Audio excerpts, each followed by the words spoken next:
చెప్పండి మేడం. ఏం పేరు మేడం? నా పేరు తెలంగాణ జానకిరెడ్డి. ఈ రోజు ఏంది గన్పర్ దగ్గర ఈరోజు మిలియన్ మార్చ్ యాదిలో ఇవాళ అమరవీరుల స్తూపం దగ్గర చాలా ఘనంగా అన్ని సంఘాలు కలిసి ప్రొఫెసర్ కోదండరామ్ సార్ గారి ఉద్యమకాల రథసారథి ప్రొఫెసర్ కోదండరామ్ సార్ గారి ఆధ్వర్యంలో ఇవాళ అమరవీరులకు ఘనంగా నివాళులు అర్పించడం జరిగింది. అసలు గవర్నమెంట్ రేవంత్ రెడ్డి వచ్చిన కాంచి ఇంతవరకు ఉద్యమకారులకు ఏమైనా న్యాయం జరిగిందా? తమ్ముడు, గత ప్రభుత్వం ఇవ్వాల్సింది, కానీ గత ప్రభుత్వం ఎటువంటిది ఇవ్వలేదు. ఉద్యమకారుల గురించి మాట్లాడలేదు. కానీ ఉద్యమకారులకి ఒక ఆశ అనేది కాంగ్రెస్ పార్టీ కల్పించింది. ఏదైతే ఉద్యమకారులకి 250 గజాల స్థలం, పెన్షన్ 25,000 పెన్షను, గుర్తింపు కార్డు, హెల్త్ అన్నీ ఇస్తామని రేవంత్ రెడ్డి గారు మేనిఫెస్టోలో పెట్టడం జరిగింది. అవి ఒక ఆశ ఉద్యమకారులకు కల్పించారు కాబట్టి అందరూ ఉద్యమకారులందరూ ఇవ్వమని కోరుతున్నారు. ఇప్పుడు 3 సంవత్సరాలు అవుతుంది మేడం గవర్నమెంట్ వచ్చి, ఇంతవరకు కనీసం పట్టించుకుంటలేదు. ఎందుకు ఇంత నిర్లక్ష్యం? కేసీఆర్ కూడా గతంలో కూడా ఇట్లనే చేసిండు, రేవంత్ రెడ్డి కూడా అయింది. గత ప్రభుత్వము ఉద్యమకారులకు నిర్లక్ష్యం చేసిన మాట వాస్తవమే, కానీ ఇప్పుడు రేవంత్ రెడ్డి గారు తప్పనిసరిగా చేస్తారన్న నమ్మకం మాకుంది. చేస్తున్నారు కూడా. ఎందుకంటే ప్రభుత్వం అన్ని అప్పులలో ఉందని గవర్నమెంటే చెప్తుంది, కానీ ఒక్కొక్కటి చేసుకుంటూ వస్తున్నారు. ఇప్పుడు మాకు మహిళలు ఉన్నాం, మాకు మహిళలకు ఫ్రీ బస్సు పెట్టాడు. 200 యూనిట్ల లోపల ఉన్న వాళ్ళకి ఫ్రీ ఉచిత విద్యుత్ ఇస్తున్నారు.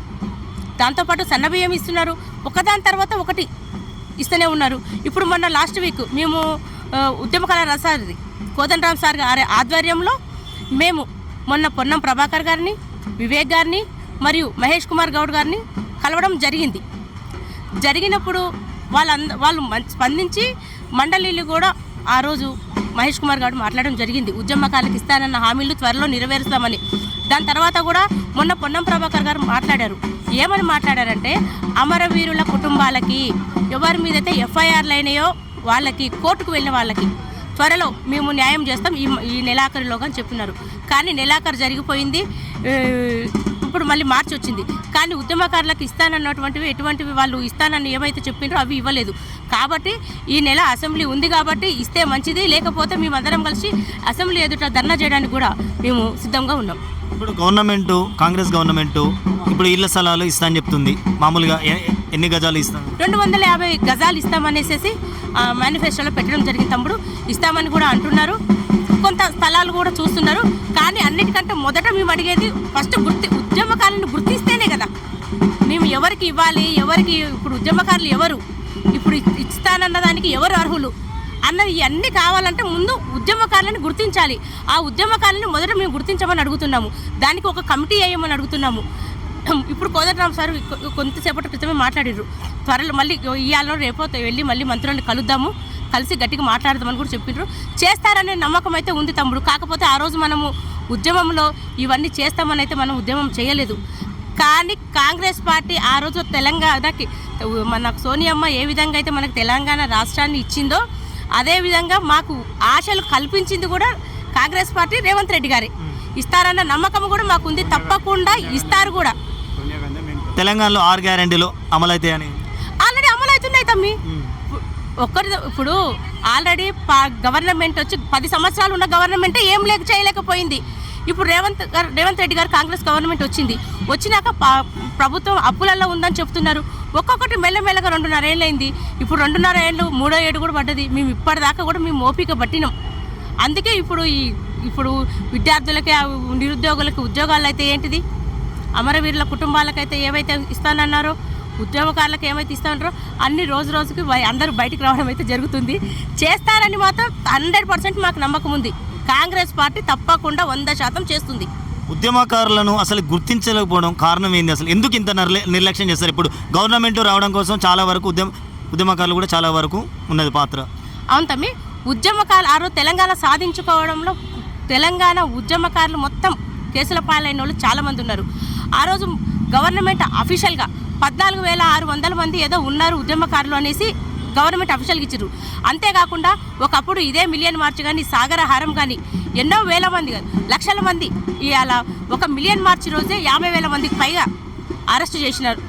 ఊర్లలో ఎవరిని కూడా బయటికి రానియకుండా ఇళ్లలో ఎక్కడ పడితే అక్కడ ఎవరిని పడితే వాళ్ళని పోలీస్ స్టేషన్ తరలించడం జరిగింది. అదే కాకుండా దాని తర్వాత జరిగిన సాగరహారంలో కూడా ఇప్పుడు కొంతమంది మీదనే కేసులు అయినాయి.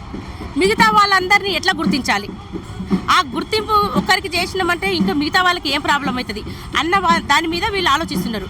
అయితే మాకు ఇప్పుడు కోదండరామ్ సార్ కానీ ఉద్యమ సంఘ నాయకులు కానీ ఇప్పుడు మాకు ముఖ్యంగా ఉద్యమ సంఘ నాయకులు ఎవరైతే ఉన్నారో ప్రఫుల్ రామరెడ్డి అన్న గారు కానీ, సుల్తాన్ యాదగిరి అన్న కానీ, ఓరుగంటి ఆనంద్ అన్న గారు కానీ, చెరుకు సుధాకర్ అన్న కానీ, చాలా పెద్ద మన చెరుకు సుధాకర్ అన్న పీడీ యాక్ట్ పెట్టుకొని ఆయన చాలా ఇబ్బంది పడ్డ వ్యక్తి. ఇటువంటి తెలంగాణ మొత్తంలో చాలా ఎక్కువమైన కరుడు కట్టిన ఉద్యమకారులు ఉన్నారు.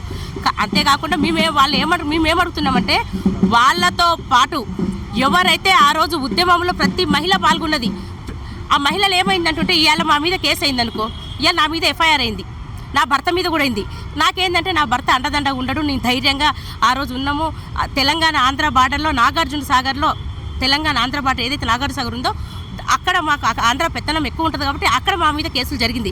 నా మీద జరిగింది. నా భర్త వచ్చేసి ఎగ్జిక్యూటివ్ ఇంజనీర్, ఆయనకి ఆన్ డ్యూటీలో ఆయన మీద కూడా ఎఫ్ఐఆర్ అయింది. కానీ నాకు భర్త సహకారం ఉంది, నా మీద కేసులైనాయి.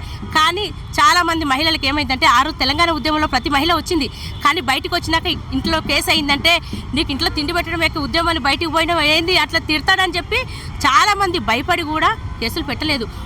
వెనక ఉన్న ఉద్యమ నాయకులు ఎవరైతే ఉన్నారో వాళ్ళకి మహిళల మీద కూడా కేసులు కాకుండా ఉద్యోగాలు చేసే కొంతమంది మీద కూడా కేసులు కాకుండా ఉన్నారు.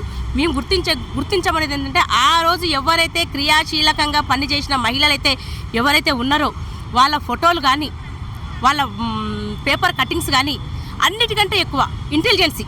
ఆ రోజు ప్రతి పోలీస్ స్టేషన్లో ఇంటెలిజెన్సీ అనేది ఒకటి ఉన్నది. ఆ ఇంటెలిజెన్సీలో మనకి ఈజీగా దొరుకుతాయి.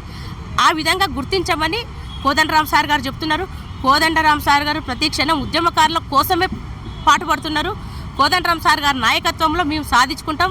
రేవంత్ రెడ్డి గారు ఇస్తారని కూడా మేము నమ్ముతున్నాం. ఒకవేళ ఇయ్యని పరిస్థితి గిట్ట మీరు అన్నట్టు ఉంటే గట మేము అసెంబ్లీ ముట్టడిస్తాము, ప్రతి ఒక్క ఎమ్మెల్యే ఇల్లులు ముట్టడిస్తాం, ప్రతి ఒక్క మంత్రులని ఇల్లులు ముట్టడిస్తాం. ఆ రోజు ఉద్యమ సమయంలో ఏ విధంగా అయితే మా మీద కేసులైనా మేము భయపడలేదు, ఇప్పుడు కూడా తెలంగాణ ఉద్యమంలో ఏ విధంగా అయితే మేము కేసులు చేయించుకున్నామో ఇలా తెలంగాణ ఉద్యమకాల హక్కులు సాధించుకోవడానికి కోసం కూడా మరో ఉద్యమం తలపెట్టడానికి అన్ని సంఘాల వాళ్ళు కూడా ముందుకున్నారు. ఇలాంటి మరిన్ని వీడియోల కోసం మా యూట్యూబ్ ఛానల్ను లైక్ చేసి సబ్స్క్రైబ్ చేసుకోండి.